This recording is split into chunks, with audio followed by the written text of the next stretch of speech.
की आपका स्वागत करती हूं अपना जिला में। आइए अब नजर डालते हैं अब तक की हेडलाइंस पर। कांवड़ यात्रा को लेकर एडीजी जोन ने लास्ट टाइम ब्रीफिंग के साथ पुलिस और प्रशासन को बताई प्राथमिकता। सोशल मीडिया से लेकर कांवड़ियों की सुरक्षा के लिए दिए जरूरी दिशा निर्देश। आज से शुरू हो गया कांवड़ मेला। औगरनाथ मंदिर से लेकर शहर और देहात के प्रमुख मंदिरों में जल अर्पण करने पहुंचे श्रद्धालु। मंदिरों में की गई विशेष व्यवस्था। लिसाड़ी गेट चौकी इंचार्ज की अभद्रता पर पार्षद सहित सैकड़ों कार्यकर्ताओं ने घेरा थाना। महिला के साथ दुष्कर्म की शिकायत पर दरोगा ने पीड़िता से किया दुर्व्यवहार। मवाना तहसील कंपाउंड में वकील के चैम्बर के बाहर बाइक खड़ी करने पर मारपीट। बड़ी संख्या में एकत्रित हुए वकील। आज से शुरू कांवड़ यात्रा। भारी वाहनों पर रोक। भैसाली बस अड्डा बंद। सौराब गेट से होगा बसों का संचालन। हर 10 मिनट में मिलेगी नमो भारत ट्रेन। कांवड़ यात्रा को लेकर बोले कमिश्नर। डीआईजी ने कांवड़ मार्ग का किया निरीक्षण। एसएसपी डॉक्टर विपिन टाडा ने कहा, यात्रा के दौरान किसी भी शिव भक्त कांवड़ियों को नहीं होगी कोई परेशानी। सीसीटीवी और ड्रोन कैमरों से रखी जाएगी हर गतिविधि पर नजर। और जनता को राहत। नामांतरण शुल्क अब 50,000 से घटाकर किया गया 10,000 तक। 3,69,000 घरों से हाउस टैक्स की वसूली बढ़ाने को निजी एजेंसी की सेवाएं लेगा नगर निगम। कार्यकारिणी की बैठक में दोनों प्रस्तावों पर मुहर। और अब खबरें विस्तार से। कांवड़ यात्रा आज शुक्रवार से शुरू हो गई है, जिसको लेकर जमीनी स्तर पर सभी रूपरेखा तैयार कर ली गई है। सुरक्षा से लेकर सुविधाओं तक हर विभाग द्वारा जो काम किए गए हैं उसको लेकर पुलिस लाइन में फाइनल ब्रीफिंग हुई, जिसमें commissioner Rishikesh Bhaskar Yashod, ADG zone Bhanu Bhaskar, DIG range Kalanidhi Naithani, DM doctor VK Singh, SSP doctor Vipin Tada समेत पुलिस प्रशासन के सभी अधिकारी शामिल हुए। ब्रीफिंग में पुलिस, एलआईयू, स्वास्थ्य विभाग, नगर निगम, जल विभाग, सिंचाई विभाग के अधिकारियों ने भी अपनी उपस्थिति दर्ज कराई, जबकि सभी थानों और चौकियों के प्रभारी भी मौजूद रहे। वहीं एडीजी जोन भानु भास्कर ने कांवड़ यात्रियों की सुरक्षा के लिए एक विशेष कदम उठाते हुए मोबाइल वैन को मेरठ की पुलिस लाइन से हरी झंडी दिखाई। साथ ही हरी झंडी दिखाने के साथ एडीजी जोन ने बताया कि मोबाइल वैन के जरिए कांवड़ियों को ऑन द स्पॉट सुविधा देने का योगी शासन का प्लान है। इसके तहत यदि कोई कांवड़िया दुर्घटना का शिकार हो जाता है तो जब तक एम्बुलेंस पहुंचे उससे पहले ही ये मोबाइल वैन कांवड़ियों को सुविधा और सुरक्षा प्रदान करेगी।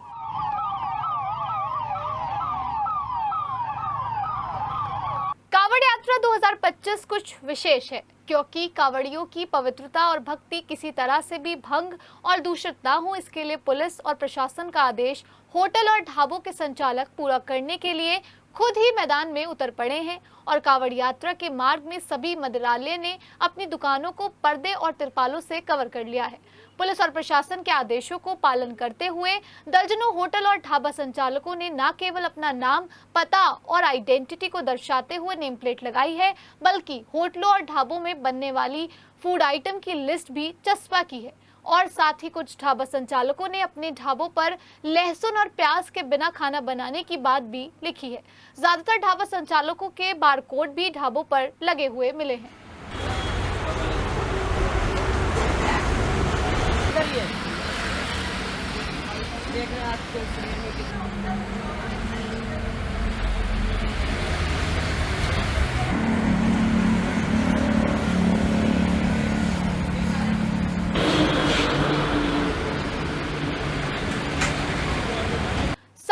शुरू होते ही कांवड़ यात्रा भी शुरू हो गई है और पुलिस और प्रशासनिक तैयारियों को लेकर प्लान और योजनाएं सड़क पर उतरनी शुरू हो चुकी है। कांवड़ यात्रा के दौरान ड्यूटी पर जाने वाली फोर्स रवाना हो चुकी है। वहीं आधी रात से कांवड़ मार्ग पर ट्रक, बसें और ट्रैक्टर जैसे भारी वाहनों के प्रवेश पर पूरी तरीके से रोक लगा दी गई है। बता दें कि आज से शुरू हुई ये व्यवस्था 24 जुलाई तक चलेगी। वहीं 14 जुलाई तक हल्के वाहनों को छूट दी गई है, जबकि कांवड़ यात्रा को देखते हुए परिवहन विभाग ने भी अपनी व्यवस्था कर ली है, जिसके तहत बसों का संचालन कांवड़ यात्रा के लिए किया जाएगा और मेरठ से कांवड़ यात्रा के लिए 150 बसों की व्यवस्था की गई है। बागपत रोड पर चलने वाली रोडवेज की बसें वैशाली रोडवेज बस अड्डे की जगह बागपत बाईपास से चलाई जा रही हैं और बड़ौत मार्ग से चलने वाली बसें रोहटा बाईपास से चलाई जा रही हैं। वहीं 10 जुलाई से 24 जुलाई तक सिटी बसों का संचालन पूरी तरीके से बंद रहेगा। वैशाली बस अड्डा भी 24 जुलाई तक के लिए बंद कर दिया गया है। वैशाली बस अड्डे के चलने वाली बस सोहराब गेट बस अड्डे से चलेंगी। वहीं गांधी आश्रम चौराहे से आगे हापुड़ स्टैंड की तरफ किसी भी वाहन का प्रवेश नहीं दिया जाएगा। उधर प्रशासन के साथ ट्रैफिक विभाग ने सहायता के लिए सीयूजी नंबर जारी कर दिए हैं। अलग अलग क्षेत्रों के हिसाब से सीयूजी नंबर जारी किए गए हैं। वहीं कांवड़ियों की सुविधा के लिए नमो भारत के संचालन करने वाली टीम ने एक बड़ा फैसला देते हुए न्यू अशोकनगर से मेरठ साउथ के बीच चलने वाली नमो भारत ट्रेन की फ्रीक्वेंसी बढ़ा दी है।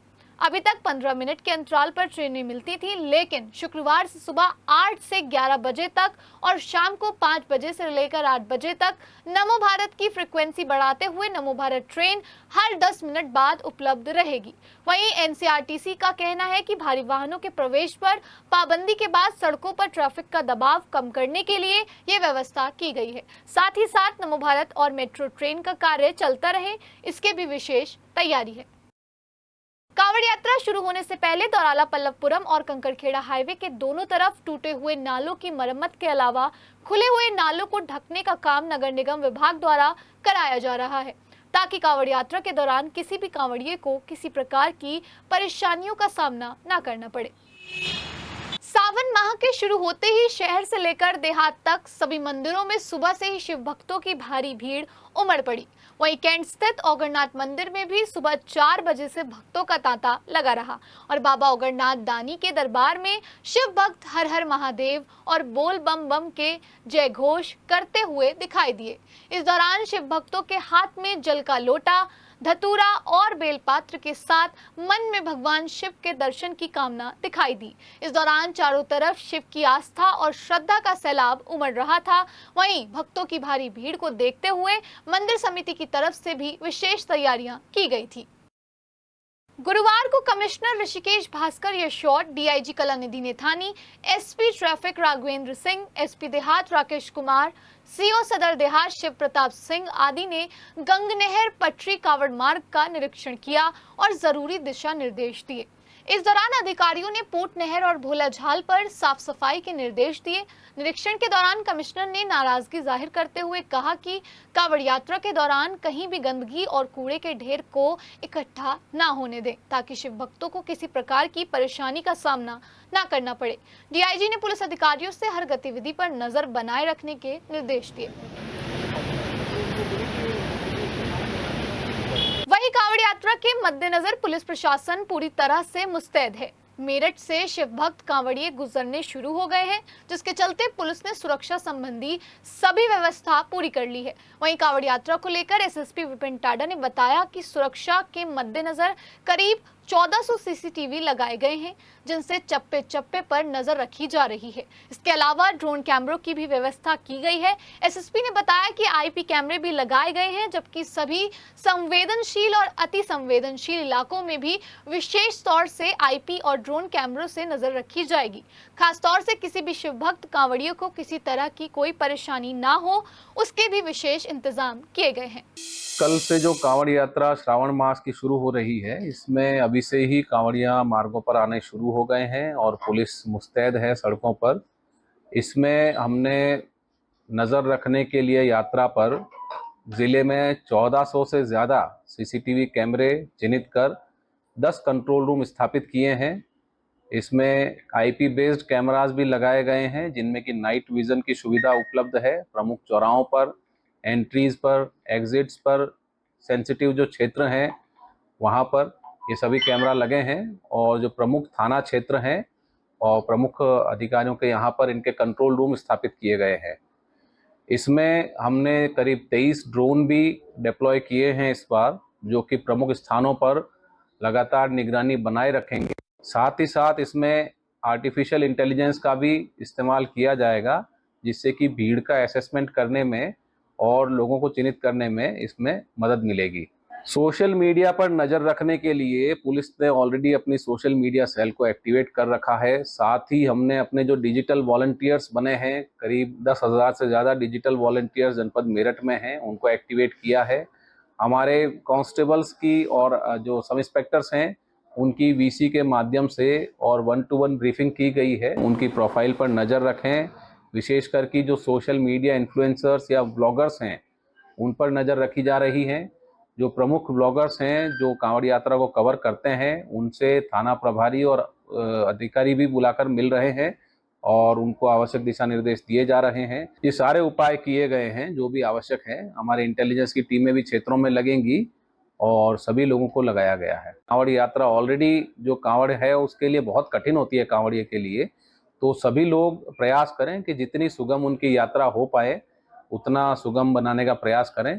साथ ही साथ अगर आपको कोई संदिग्ध व्यक्ति, संदिग्ध वस्तु या संदिग्ध घटना कहीं नज़र आती है तो आप तत्काल 112 पर या अपने नज़दीकी पुलिसकर्मी को, थाने को, चौकी को, किसी को भी सूचित कर सकते हैं। आप सोशल मीडिया के जरिए भी सूचना दे सकते हैं और इस पर पुलिस संज्ञान लेकर तत्काल कार्रवाई करेगी। उधर वहीं सावन मास के शुरू होने से पहले ही चौधरी चरण सिंह कांवड़ मार्ग पर शिव भक्त कांवड़ियों का आना शुरू हो गया है। वहीं शिव भक्तों की श्रद्धा और आस्था को देखते हुए इंद्रदेव भी शिव भक्तों पर वर्षा कर रहे हैं, जिससे कांवड़ियों को उमस भरी गर्मी से राहत मिलती दिखाई दे रही है। वहीं हरिद्वार से पवित्र गंगा जल लाने वाले शिव भक्त जब चौधरी चरण सिंह कांवड़ पटरी मार्ग से निकले तो इस दौरान न केवल क्षेत्रवासियों ने उनका स्वागत किया बल्कि खाने पीने के लिए भी शिविर की व्यवस्था की, ताकि कांवड़ियों को किसी भी तरह की परेशानियों का सामना न करना पड़े। बता दें कि सुरक्षा के मद्देनजर जिला प्रशासन और पुलिस विभाग के अधिकारी पूरी तरह से मुस्तैद हैं और हर गतिविधि पर नजर रखी जा रही है।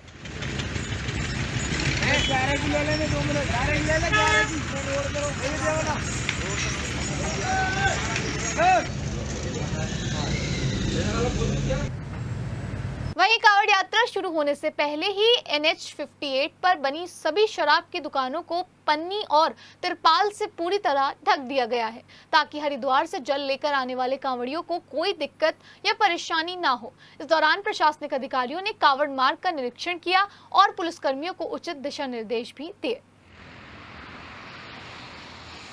उधर नोएडा के रहने वाले अंकित बोले अपने 3 साथियों के साथ योगेंद्र तुषार वंश के साथ 51 लीटर की प्रथम कलश कावड़ को लेकर कंकड़खेड़ा पहुंचे। भोले अंकित ने बताया कि वह 2 जुलाई को अपने 3 साथियों के साथ ये कावड़ लेकर अपनी मंजिल की ओर चल दिए थे। उन्होंने यह भी बताया कि उनका एक साथी 5 किलोमीटर ये कावड़ को लेकर चलता है, उसके बाद दूसरा साथी 5 किलोमीटर कावड़ को लेकर चलता है और अपनी मंजिल की ओर बढ़ रहे हैं। वे नोएडा के सेक्टर 16 गांव चिपियाना बुजुर्ग के रहने वाले हैं। वे अपने तीनों साथियों के साथ अपने गांव में पहुंचेंगे और 23 जुलाई को मंदिर में जल अभिषेक करेंगे।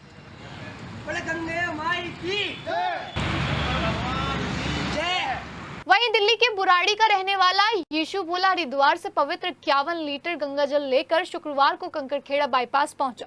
इस दौरान उसका उत्साहवर्धन करने के लिए दर्जनों लोग वहां उपस्थित हुए और उसे खाने पीने की चीजें भी थीं।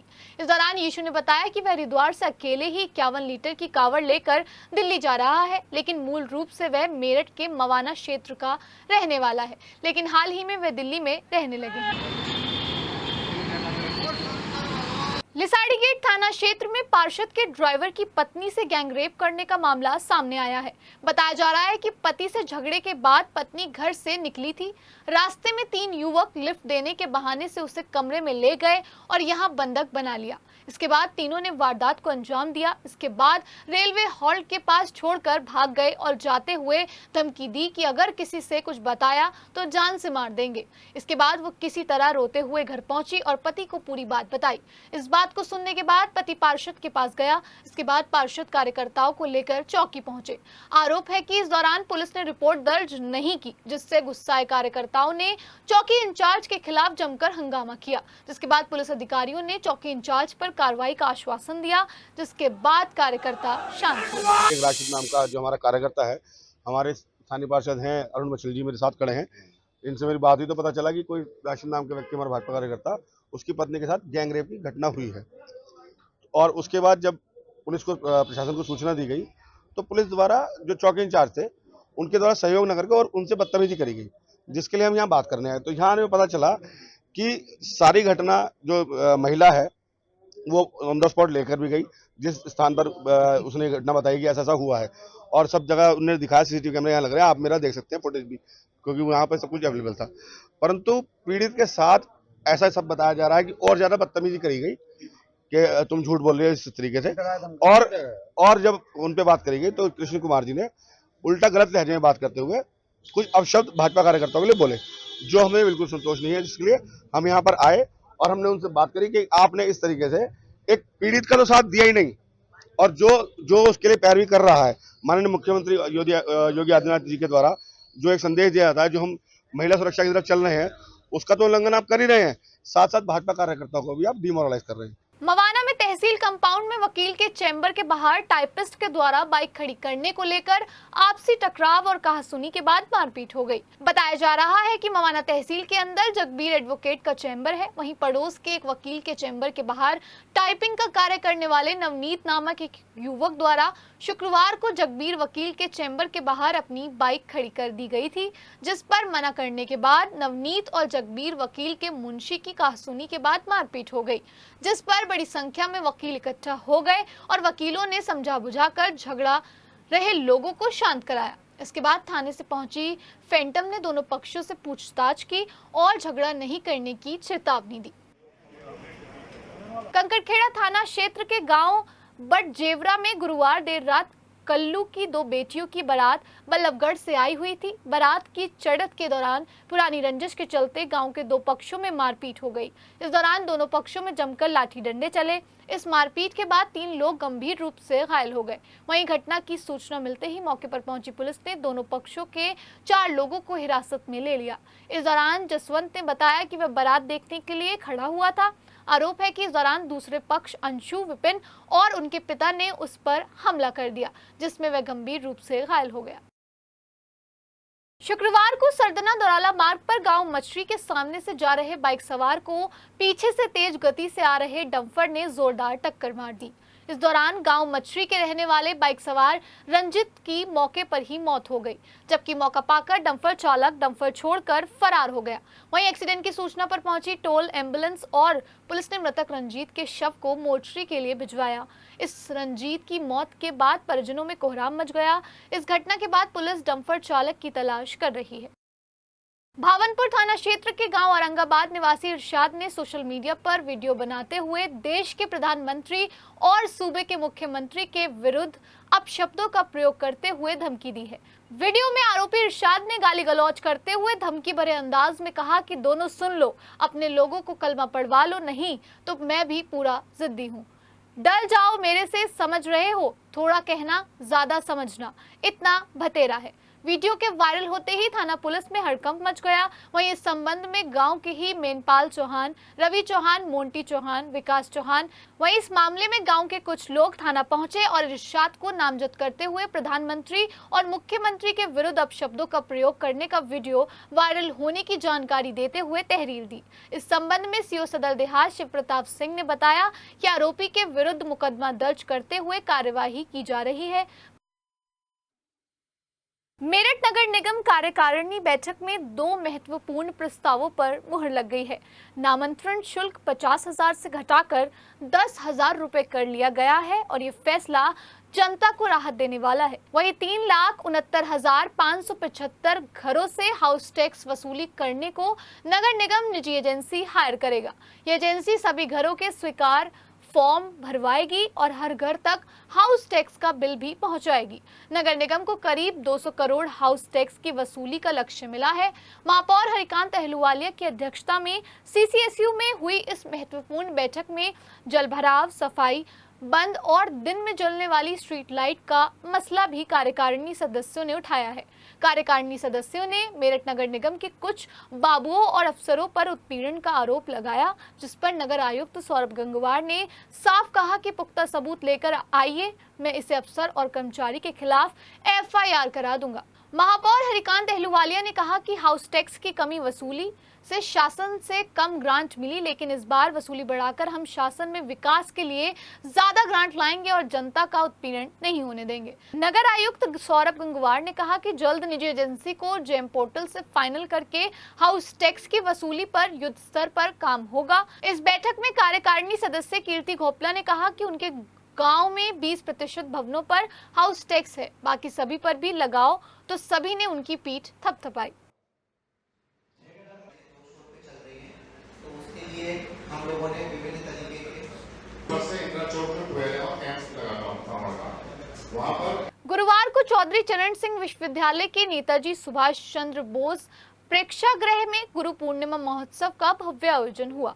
हजारों की संख्या में श्रद्धालुओं ने इस कार्यक्रम में उपस्थित होकर दिव्य गुरु आशुतोष महाराज के चरणों में वंदन अर्पित किया।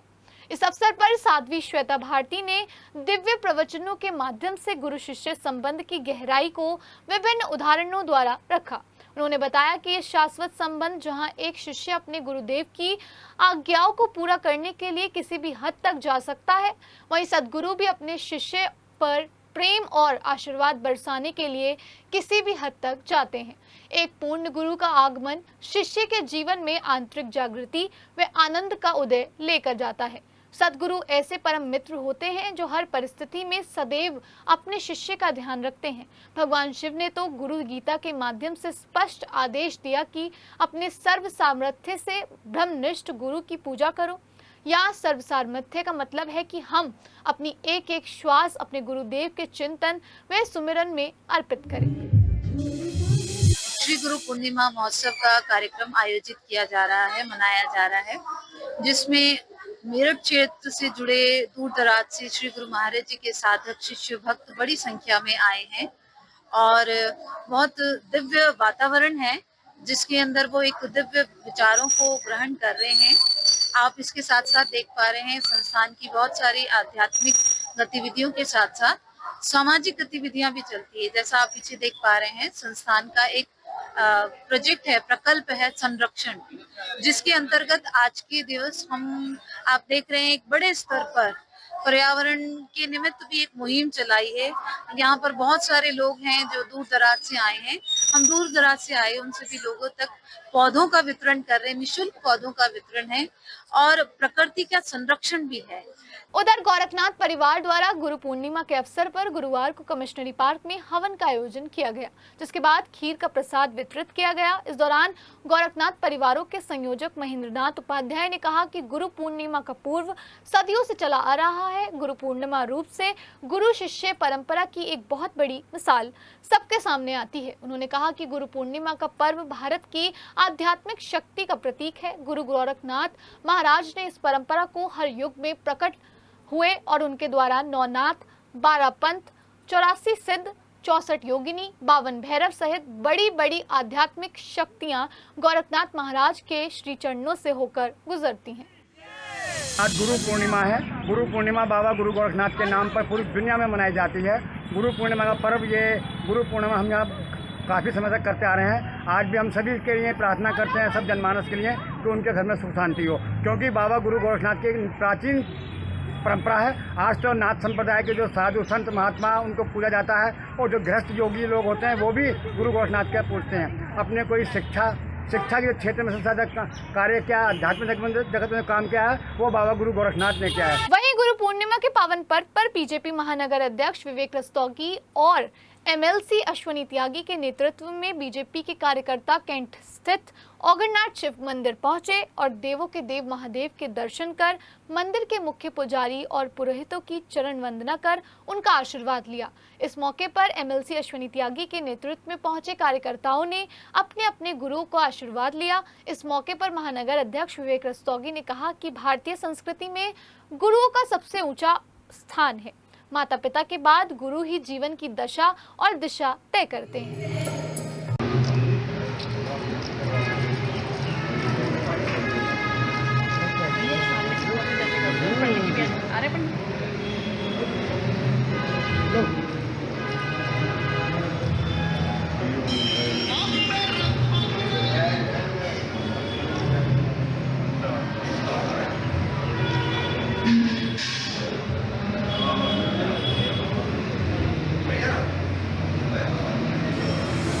माता पिता और प्रभु के बाद कोई स्थान है जीवन में तो वो अपने गुरु का है, जो हमें दिशा और ज्ञान देते हैं, जीवन जीने की पद्धति हमको सिखाते हैं।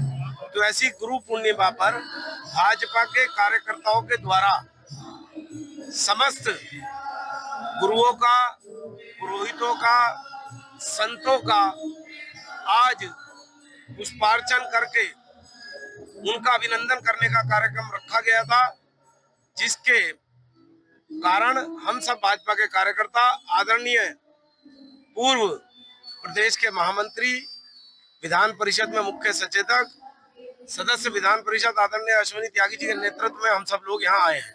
उधर श्री राम शरणम आश्रम मेरठ कैंट पर भी गुरु पूर्णिमा के पर्व पर श्री अमृतवाणी सत्संग किया गया। इस दौरान सभी भक्तों ने अपने गुरुओं को याद कर गुरु महिमा और राम भजन गाकर प्रभु भक्ति का आनंद लिया। सत्संग में आए सभी श्रद्धालुओं के लिए प्रसाद की भी व्यवस्था की गई, जिसके बाद सभी ने प्रसाद ग्रहण कर चरण वंदना की।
वरिष्ठ कांग्रेस नेता और पिछले कई सालों से कांग्रेस पार्टी के लिए अपनी सेवाएं दे रहे अरुण कौशिक को कांग्रेस के आलकमन ने नई जिम्मेदारी दी है। अरुण कौशिक को इस बार मेरठ ब्लॉक का अध्यक्ष बनाया गया है। बता दें कि नई कार्यकारिणी के चलते गुरुवार को कांग्रेस के जिला अध्यक्ष गौरव भाटी ने अलग अलग ब्लॉक से 12 ब्लॉक के अध्यक्षों की नियुक्ति की। इस कड़ी में अरुण कौशिक को मेरठ ब्लॉक का अध्यक्ष बनाया है। वहीं अरुण कौशिक की इस नई जिम्मेदारी पर उन्हें कांग्रेस के नेताओं और कार्यकर्ताओं ने शुभकामनाएं देते हुए उनके उज्जवल भविष्य की कामना की है। वहीं अरुण कौशिक का कहना है कि वे कांग्रेस के लिए दिन रात कार्य करेंगे और कांग्रेस की नीतियों को घर घर पहुंचाने का काम भी करेंगे। कल माननीय अजय राय जी के निर्देश पर जो हमारे ब्लॉक अध्यक्ष हैं उनकी सूची आई थी, उसी में जो है 12 के 12 ब्लॉक अध्यक्षों को जो है नियुक्ति पत्र आज जो है जिला कांग्रेस कमेटी के द्वारा दिया जा रहा है। यही कार्यक्रम है। पल्लवपुरम थाना क्षेत्र के रोशनी कुंज स्थित शिव मंदिर में हड्डी मिलने से लोगों में आक्रोश फैल गया, जिसके बाद वहां भीड़ एकत्र हो गई और स्थानीय लोगों ने जमकर हंगामा शुरू कर दिया। घटना की जानकारी मिलते ही मौके पर सीओ दौराला थाना प्रभारी पुलिस टीम के साथ मौके पर पहुंचे और लोगों से बातचीत की। पुलिस ने मौके पर पहुंचकर देखा तो किताबों के अंदर एक छोटी हड्डी, कलावा और रोली रखी हुई थी। मंदिर के पुजारी शंकर ने पुलिस को बताया कि मंदिर के अंदर पूजा की किताबें रखी हुई हैं, लेकिन आज जब वे मंदिर पहुंचे तो किताबों के बीच उन्हें एक छोटी हड्डी रखी हुई दिखाई दी। वहीं लोगों का कहना था कि कॉलोनी के रहने वाले ही किसी व्यक्ति द्वारा टोना टोटका करके उक्त चीज मंदिर के अंदर रखी गई होगी। वहीं थाना प्रभारी रमेश चंद्र शर्मा का कहना है कि मामले की जांच कर आरोपी को जल्द गिरफ्तार कर लिया जाएगा। कंकड़खेड़ा स्थित दी आर्यंस के प्रांगण में अलंकरण समारोह का भव्य आयोजन किया गया। कार्यक्रम का शुभारंभ मुख्य अतिथि द्वारा दीप प्रज्वलन के साथ हुआ, जिसके बाद विद्यालय की ओर से मुख्य अतिथि मानसिक स्वास्थ्य विशेषज्ञ रितु केला का गर्मजोशी से स्वागत किया गया। कार्यक्रम में छात्रों द्वारा प्रस्तुत किए गए मनमोहक गीत एवं नृत्य ने सभी का मन मोह लिया। इसके पश्चात बेज अलंकरण एवं शपथ ग्रहण समारोह आयोजित किया गया, जिसमें विद्यालय के नवनिर्वाचित head boy and head girl द्वारा अपने विचार व्यक्त किए गए। योग प्रदर्शन के माध्यम से छात्रों ने स्वास्थ्य और अनुशासन का संदेश दिया गया। शैक्षिक सत्र 2024 से 2025 की बोर्ड परीक्षा में उत्कृष्ट प्रदर्शन करने वाले 10वीं और 12वीं के होनहार छात्र छात्राओं को चेक और उपहार हैम्पर देकर सम्मानित किया गया। मुख्य अतिथि ने अपने प्रेरणादायक शब्दों के माध्यम से छात्रों को उज्जवल भविष्य हेतु शुभकामनाएं दी एवं शिक्षा के महत्व पर प्रकाश डाला। अंत में विद्यालय की प्रधानाचार्य प्रीति मल्होत्रा ने सभी अतिथियों का आभार व्यक्त किया और विद्यार्थियों को मेहनत, ईमानदारी एवं अनुशासन के साथ आगे बढ़ने की प्रेरणा दी। इस अवसर पर विद्यालय प्रबंधन मंडल के निदेशक अक्षय सिंह और गौरव चौधरी भी मौजूद रहे। शास्त्री नगर के बालेराम ब्रजभूषण सरस्वती शिशु मंदिर सीनियर सेकेंडरी स्कूल में शपथ ग्रहण समारोह का आयोजन किया गया। कार्यक्रम का शुभारंभ मुख्य अतिथि ऊर्जा मंत्री सोमेंद्र तोमर द्वारा किया गया।